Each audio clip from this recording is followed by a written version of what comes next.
Good morning, good morning. For those who don't know me, my name is Musa Konate and I'm a self-made millionaire. Today we are here at the Immigrant Mindset. I'm here with my friend Bill, like I promised you guys that we'll be here on Sunday at 11 a.m. to talk about how to get a green card in America. So here I'm here with Bill and I'm gonna be asking Bill some questions. And if you have any question, please make sure to send your questions so we can answer. Good morning, Bill. How are Good you morning. today? I'm good. How are you, It's always Musa? good to see you, sir. You're always cheerful. You're always upbeat. Yes. Thank you. Yes, the Thank optimism you. of the true entrepreneur. That's good. I'm glad to hear that. So, Bill, you already know about the immigrant mindset. Will you mind telling me about yourself a little bit? Well, I've been an attorney for many, many years. I'm retired from the Oklahoma Attorney General's office, and before that, I was with the General Counsel's office of the Oklahoma Tax Commission. Prior to that, I was in the District Attorney's office in Stillwater, Oklahoma, and in Altus, Oklahoma. Okay. And I've been retired for some time now, and I write a blog, BillO'BrienOKC.wordpress. I've written about you on occasion. Yes, And I I've written remember about that. Yeah. the changing Oklahoma City scene, how we're evolving into a more cosmopolitan place, and that's kind of fun. And I write about some of the immigrants I deal with, the French-speaking ones who I think bring their interesting culture Wow. to the plains, to the red dirt of Oklahoma, and that's about it. I'm doing good. I'm getting ready for Thanksgiving at my sister's house, and I welcome everybody who's come to Oklahoma from distant or anywhere, anyone from who's come to America and has come here for the purpose of trying to improve themselves or improve America or improve the state of Oklahoma. I think I see it every day. I see the advantage, the things they're bringing with them. My mother had 7 years of French. I never I never took French, but when I hear that melodious tongue being spoken in restaurants by staffers who are from West Africa or the Arab world, who are francophone people, I think that's encouraging because it's such a culture. We bring that culture here. Wow. Yeah, and I'm confident that there's immigrants have a lot, and I'm hoping that eventually we do legalize America, as that one of the former gubernatorial aspirant in Texas used to say, Beto O'Rourke used to say, legalize America. Everybody who's here should be legal, who's not a criminal. Yeah. And I said that George W. Bush tried to do that, but his own party wouldn't let him do it when he was president by only like 2 votes. That's good to know. And I'm old enough to remember in 1985 when Ronald Reagan, the great conservative leader, he did that. And we had a boom. We had a boom around, and here in Oklahoma, people came out of the woodwork and started, got green cards and start opening businesses. And it's been great. And I'm struck by how many immigrants I talk to when I say, well, what would you do if you get a green card? The first thing they say is, I'll start a business. Wow. And that's, And that will help America economy because more business people, that means more tax payment. And think about you. You've started several businesses. Yeah, I think I own 7 businesses. Wow, okay. Well, And my first business I started in 2021, which was Ivoire Truck LLC. Right. I started that business, and that 1 year the business made 1.2 million. Okay. That's Not everyone can do that, but it's and then I'm old enough. There's a man. His name was Peter Drucker. He's long deceased, but he was an Austrian academic, and he was kind of a big guru in the 1980s. And he used to say that every time you see a successful business, you need to stop and think to yourself, the person who started that made a very courageous decision when they did so, when they started it, when the first day they went out and incorporated it or got an LLC. That stays with me. Every time I see a business, I think about these people. People probably told me it can't be done or you'll go broke. That's true. Well, today we're here to ask. I have 2 questions for you, Bill. My first question is how to get a green card in America. What are different ways to get a green card? Well, if you can do the diversity lottery. In certain countries, they have the diversity lottery. Yes, I know that. Yeah, and that's a great thing. You apply for it there. Okay. The people who own the family who owns Mama Z's African supermarket, the Aziz family, they're from Nigeria. They were diversity lottery winners. Okay. And their oldest boy is graduated from OU Med School, a couple years ago. Now he's doing his internship in Atlanta. Their second son, Malik, is now in dental school in Missouri. And Wow. yeah, they got 6 kids, and they're just wonderful people. And I'm a big believer in the diversity lottery. So the first thing is DV lottery. Diversity, yeah, the Yeah. diversity lottery, but it doesn't apply to everybody. Each country has, don't have many. That's the federal government determines what nations can apply for it. Okay, so Yeah. one is DV lottery. Yeah, diversity. And DV lottery, usually you play in August. No, sorry, in October. Usually the first week of October, the enrollment open and the enrollment close the first week of November. And once you enroll, you don't get your result until May. Yeah. So hopefully you try that and you win. That's one. And then anything else?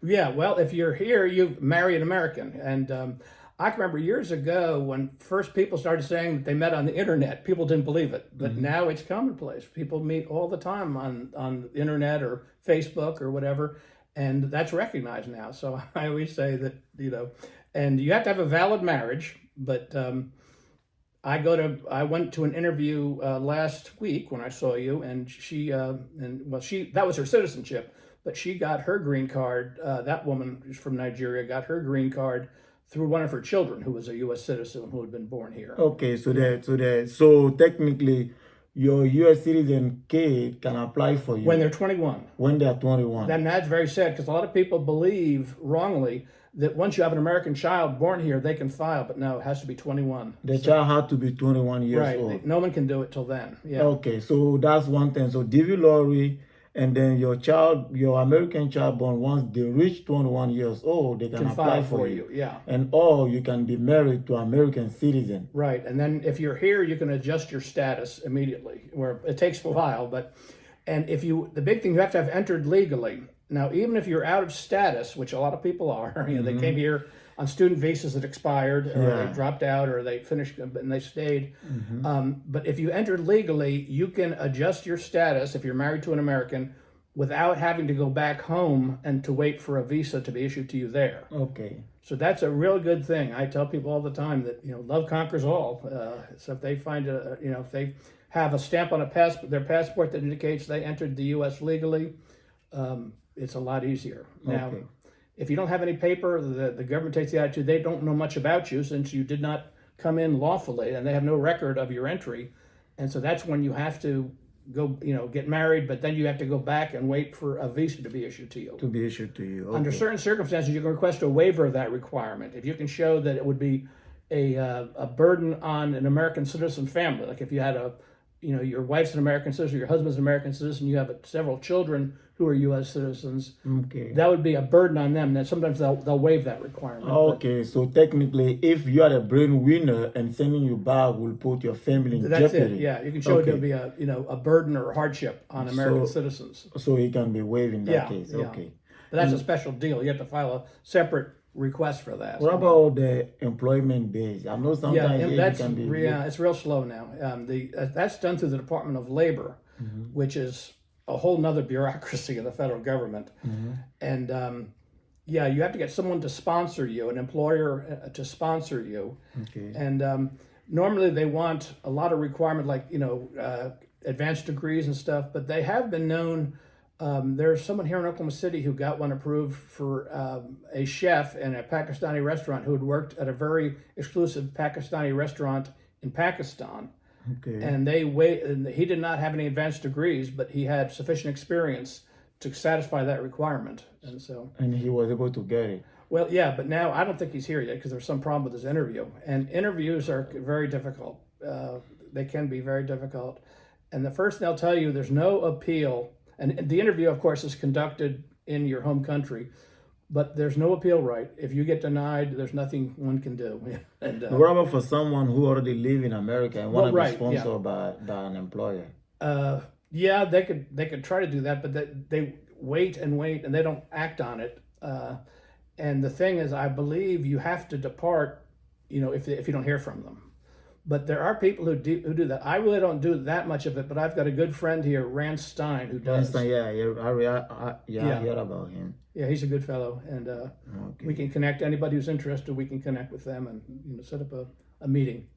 And he does not charge for his initial consultation. And I hear people say that in order to get sponsored by an employer, the employer had to list the job on a labor. Right. Actually, they have to post. You've got to post in your workplace notice and offering the job to Americans. Yes. And you also have to put articles in the newspaper, in the ads saying. So hopefully no American get interested in the job. Well, yeah, but they have to meet the requirements, and most Americans don't. Most Americans don't. Okay. Yeah. I know there's at the Mercedes car dealership here. A couple years ago, there was a Nigerian guy who was a mechanic. And he was approved, and people were surprised. But he had been to Germany, and and it's hard to work on Mercedes. I've never had one, so I don't know. Yeah, it's hard to they require a specialty, and he was approved. For that requirement to be sponsored by a job as someone who is a millionaire, a self-made millionaire in America, what I can say about that is, sometimes I tell people you got to choose the right major, because or for those things, you got to have a bachelor, you got to have a science degree, a STEM degree. A STEM degree. Those are very helpful, yeah. Yeah, a STEM degree, bachelor degree in chemistry, bachelor degree in biology, computer science, mathematics, physics. You have to choose the right major, because if you go get a major in business, and 99% out of the time, Americans are more interested in business. So if an employer posts that job, you as an immigrant, you have a very little chance of getting retained. But if you go get a bachelor degree or a master's degree in physics, not a lot of Americans do that major, because I was a chemistry major. I did a bachelor degree in chemistry from Langston University. And I believe there was only 4 of us and only 1 woman. 3 of us was international student. And there was only one American when we graduated. So getting a degree in a STEM field will really help you to get sponsored by an employer. And that's what I wanted to add. Now, Bill, there is one thing I want to ask you.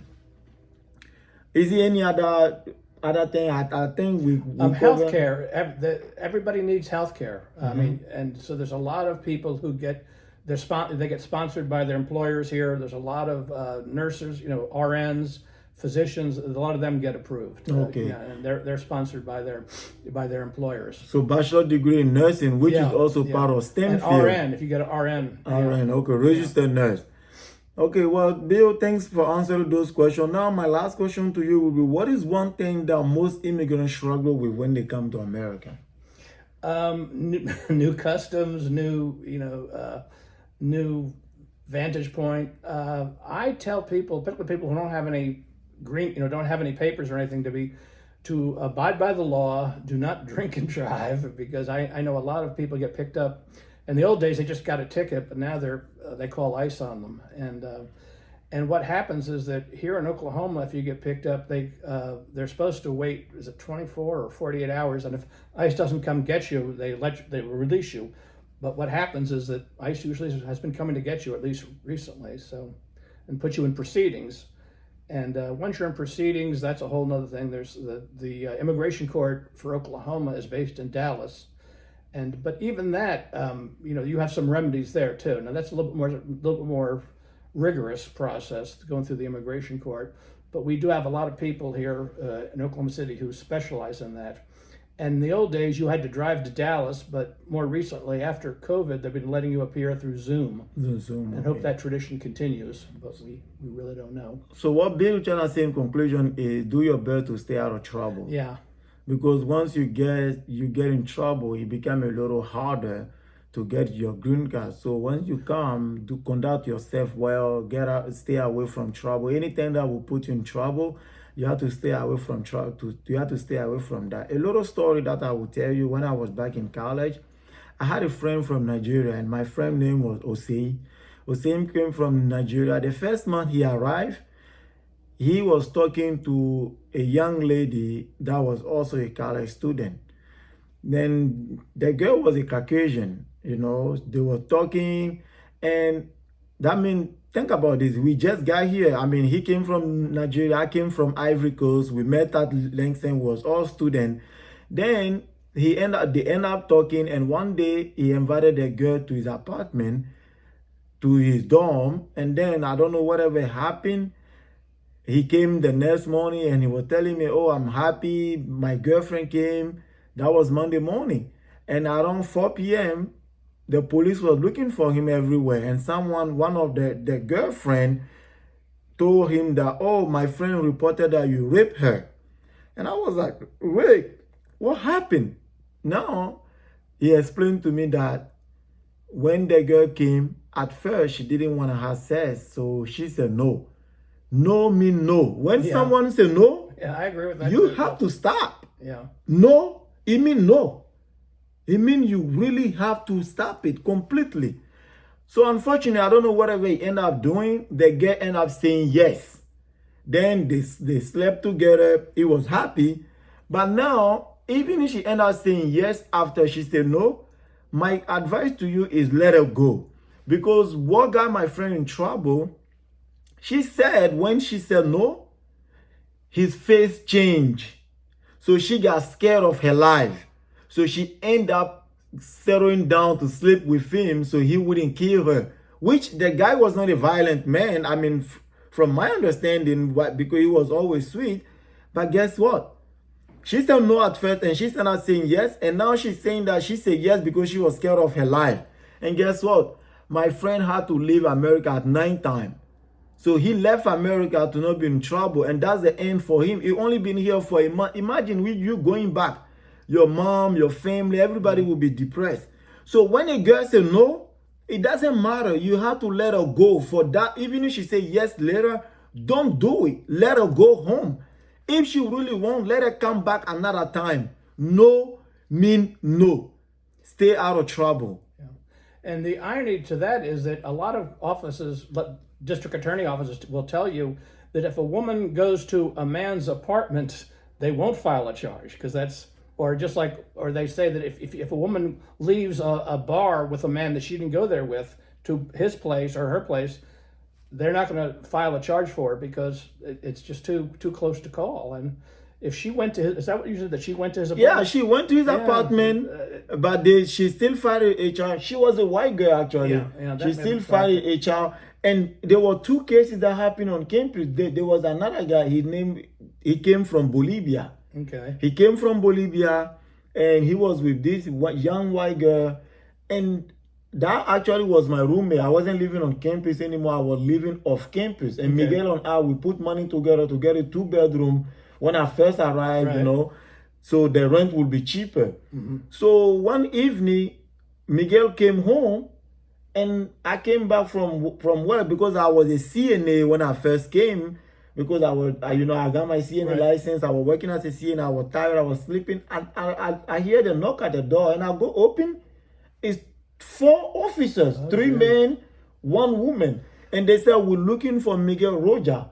I said, "Miguel Roja, yes, he's my roommate." I said, "Can I help you?" And Miguel was right there. And they said, "Miguel Roja, you are under arrest." Oh, wow. And I was like, "May I please ask what's the motive of the arrest?" Because he has a right to an attorney. Yeah, and they said Miguel didn't really speak English. So I had to speak for Miguel. Okay. Miguel said,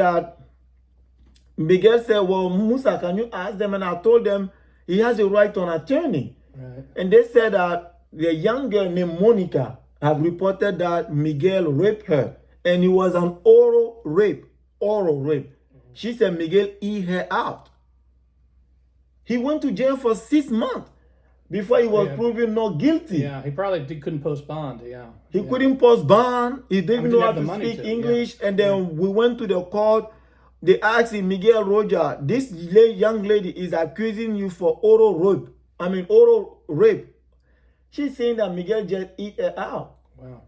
Then Miguel was like, me no understand. The jail was like, "Man, take him." The judge said, "Man, you guys should take him back to the cell." Because there wasn't nobody who could fully understand. I don't speak Spanish. At that time, I didn't know how to speak Spanish fluently. And nobody was there to help Miguel. So Miguel ended up being in jail for 6 months until He was proven not guilty. Okay. And then when he get out, they send him right back to Bolivia Yeah, that's sad. Yeah. for oral rape. So all I can tell to all my immigrant friends, to everybody who follow, even if you are not an immigrant, no mean no. Yeah. You got to be careful. You got to be really, really be careful. If a lady say no, it mean no. Do not double test, because if you double test a lady, that's also, she can file a sexual harassment. If you test a lady one time and she doesn't reply back, after 24 hours, delete her number and move on. I has always been like that. First of all, I don't even give my number. I don't even take a lady number. I will give you my number. If you're interested, you will test me. If she doesn't test you, it's okay. Then if she end up testing you, don't double test, because I see a lot of immigrants, what they do is they will get a lady number and the next day they will test her and be like, good morning, my queen. She doesn't reply. 10 minutes later, they will test again. It's me. I took your number.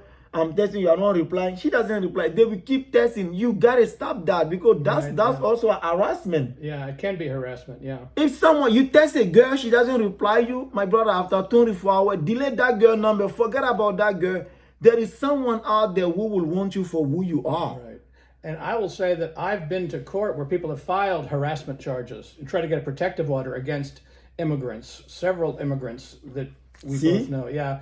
And it was pretty much unfounded. And then it's been my experience, I think some of those well-intentioned people who work with those women encourage them. Encourage them, because... Yeah. And they mean well, but I think that it's, and doesn't, just fill out the form. Oh, yeah, that's harassment. Yeah. That's harassment. So when I was shadowing a surgeon at OU Medical School, because I applied to OU. For those who don't even know, I got accepted to OU Medical School 2 years ago. I was trying to be an orthopedic surgeon. Then I went to business, but there was one guy, a Cameroonian guy. Mm-hmm. He was a nurse. He's married. He have kid. Right. So there was a CNA. The guy went to get a medical supply in the supply room, mm-hmm. and the girl, she grabbed on the ladder. She was on the top, and he was supposed to be taking them from her. Then when she was getting down, she accidentally faced him. And then he was standing, so her boobs come and touch his hands. Oh, wow. Guess what? She filed a sexual harassment. She said that the guy purposely touched her boobs. Yeah, it's and the lawyer asked $100,000 to take his case, and he didn't have that. Very few so people do. He has to leave America at 9 to leave his wife and kid, even though he had a green card. Another thing, when I've represented immigrants, I usually didn't tell them this because I don't want to alarm them. But if an order of harassment, protective order is issued, that's a real problem when you try to adjust your status. In other words, so it's not just something goes away. It'll be on your record. And what happens if you are convicted of a crime of what they call moral turpitude, which is a broad term, you're going to have a problem adjusting your status. And DUI is considered moral turpitude. I don't know why, but I guess the theory being that you're putting people's lives at risk. By driving drunk. But so be very careful and think about moral turpitude. That's if you just have small charges, you can get it's not a big deal. And even if your charges are later dismissed or if you're exonerated or you do what you're supposed to do and the charge is dismissed as part of a plea agreement, the USCIS, our immigration lawyers, don't believe in that. They think the fact that you did enter a plea of guilty that was later, after you did all you were supposed to do, it was later dismissed. They say no, you were convicted, and so it's not fair. But that's you gotta be careful. Don't drink and drive. I never drink. I never smoke. Well, right. I always try to do my best to stay out of trouble, because you gotta pray for God to protect you, but you also gotta do what you have to do. You really, really have to do. I've been in America for 7 years. I never had a speeding ticket. Never. Even once. Never speeding ticket. I never had a problem with the police. I never had a problem with nobody. I never got into a fight with nobody. I have always been focusing on my work, my money, and my prayers. So please stay that way. You want to be successful, you have to take the right path. even if you wasn't on the right path, we hope that the immigrant mindset can change you. You will listen to our advice. Bill had been here for a lot of time. Bill, he's a lawyer. He was the district attorney assistant for several years. He's seen a lot of cases. And I came here 7 years ago, and I'm a self-made millionaire. The whole thing is to help you guys to become successful. It doesn't matter your gender, you're a woman, you're a man. Even a woman can get in trouble too. Oh yeah. Everybody can get in trouble. And I've seen some immigrants offering money to American women to sleep with them. The one thing you need to know, prostitution is illegal in America. Yeah. Illegal. Prostitution is illegal. And then, now that you mention it, there is, when you do your citizenship applications, that's one of the questions: is have you ever paid anyone for sex? For sex. Have you ever profited of made money from prostitution? So that's one of the questions. So you cannot tell this lady, oh, I'm gonna give you money to sleep with you, because if there is a text conversation, you offering money to the exchange of sex, that's considered prostitution. Yeah. And you can go to jail for that. Anything that is legal, stay away from that. Remember one thing, we are here for one thing, is to succeed. If you go back home, your mother, your father, your family will be very depressed. So please stay out of trouble. Stay away from trouble. And if you have any question, we are here to help. We're gonna have a show. I don't know when the next time is gonna happen, but if you have any question, please comment down below. I'm gonna make sure to transfer the question to Bill, so Bill can try to help you. Sure. And for those who speak French, if you have a question, text a message or comment in French. Je ferai mon effort de répondre à vos questions. Aujourd'hui, on n'a pas pu faire en français, mais prochainement, on pourra faire ça en français aussi. Lui, il va parler en anglais, moi, je vais traduire. Thank you very much for watching. Bill, is there anything you want to add? No, but I've enjoyed this, and anything I can do to help, I'm willing to help. And I admire what you've done. I think you've enriched our nation, and I think most immigrants do so. And I'm glad to be part. I'm glad that I've lived long enough to see all the immigrants that have come to Oklahoma City, because there's a time there weren't many here. So but thank you. Thank you very much, and I thank you guys for your time. Please make sure to like, subscribe, and share with your friend, so we can help as many people we can. Because guess what? The whole purpose is to help each other. Let's share the information. If you have any information that is valuable, I'm willing to learn from you too. If you know something that I don't know, please make sure to tell me, so I can also learn and maybe add it to my knowledge. A great entrepreneur is somebody who is always learning. You got to keep learning. But remember, stay out of trouble. You are not here to be in trouble. You are here to become successful, and we all gonna become successful. Thank you for your time. I appreciate you. And Bill, thank you very much for coming. And thanks for having me. Thank you.